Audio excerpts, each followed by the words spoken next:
Boom. Ethereal synchronicity 444.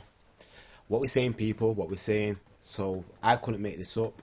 It's about to come 444 when the clock literally like 7, 6, 5. You get the point, yeah? And Sirius is on the ascendant here. So bang, happy 444.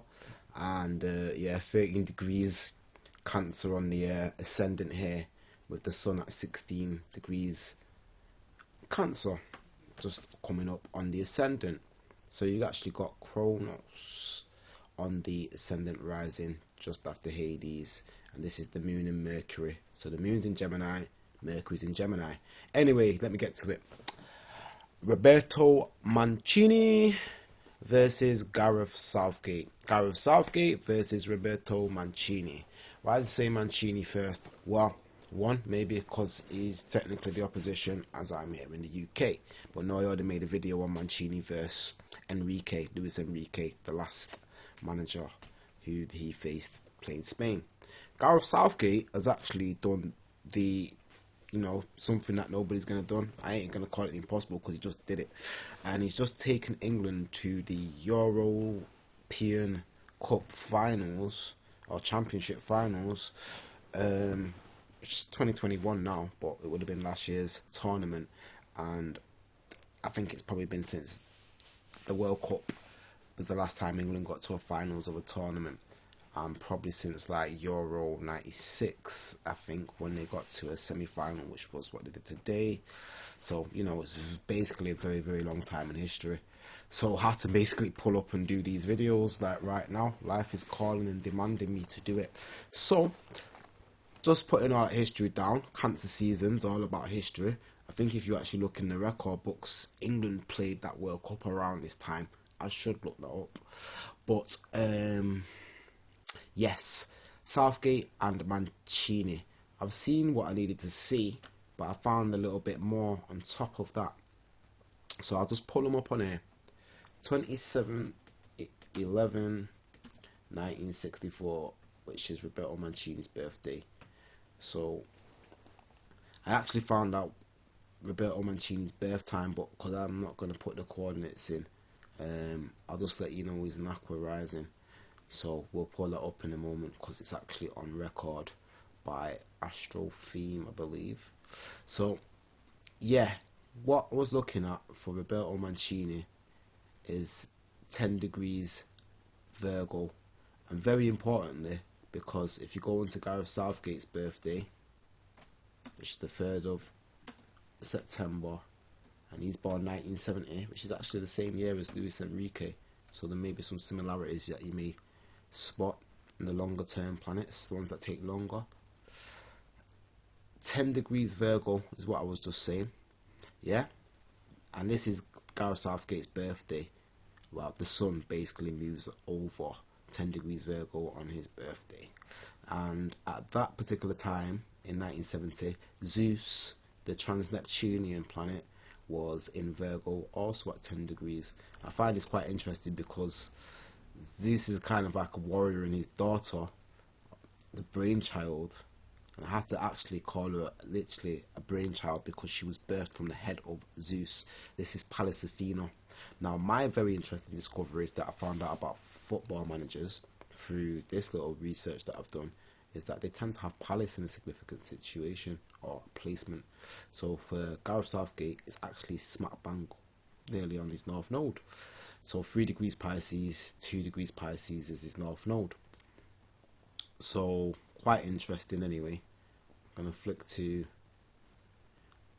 Roberto Mancini's chart and actually found out that 2 or 3 degrees Virgo was actually significant. In fact, I'll just jump to it now, keep it rolling.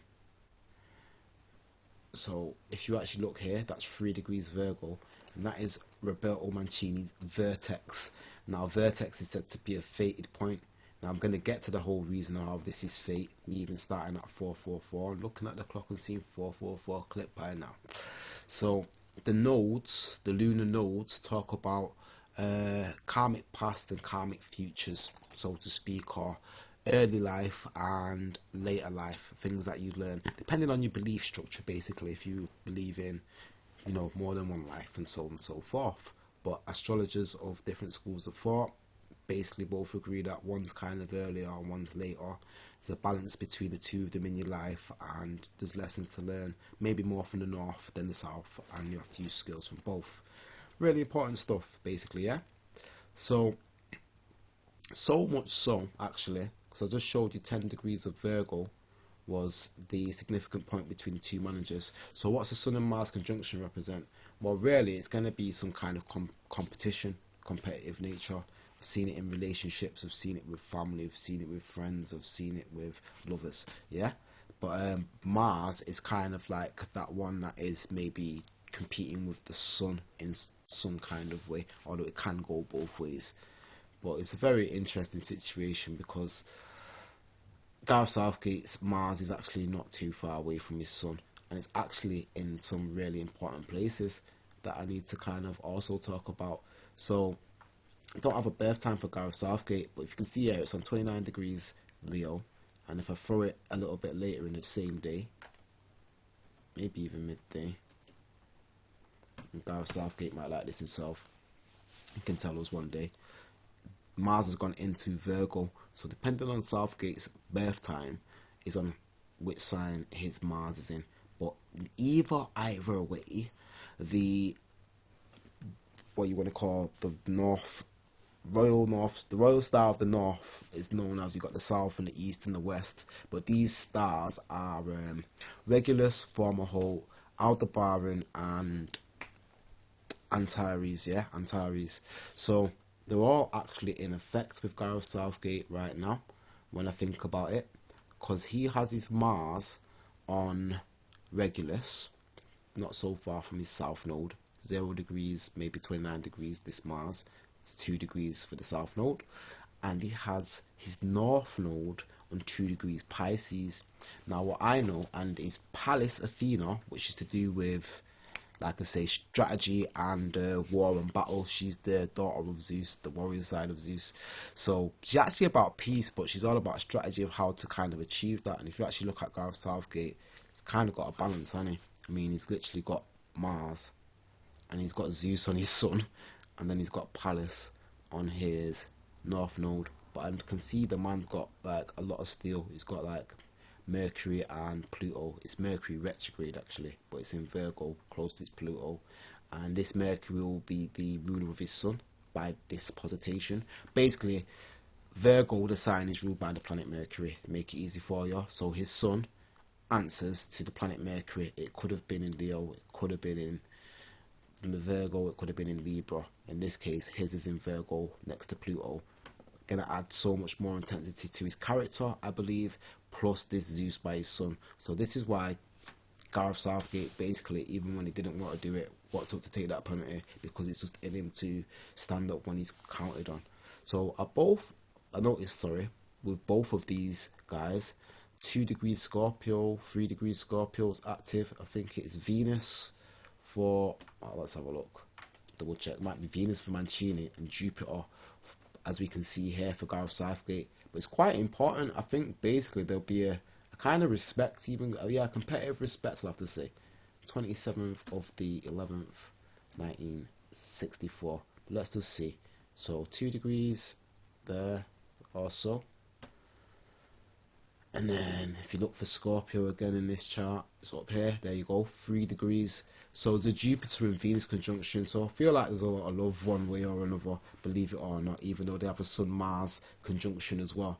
So why is destiny in play here with this 10 degrees Virgo situation? I need to show you on the screen, just because I know it and obviously you need to see it, which is 10 degrees Gemini and 10 degrees Sagittarius is the position of the North and South node currently as we speak at this moment, and will remain to be for, maybe the next week, well, a bit longer than the week anyway.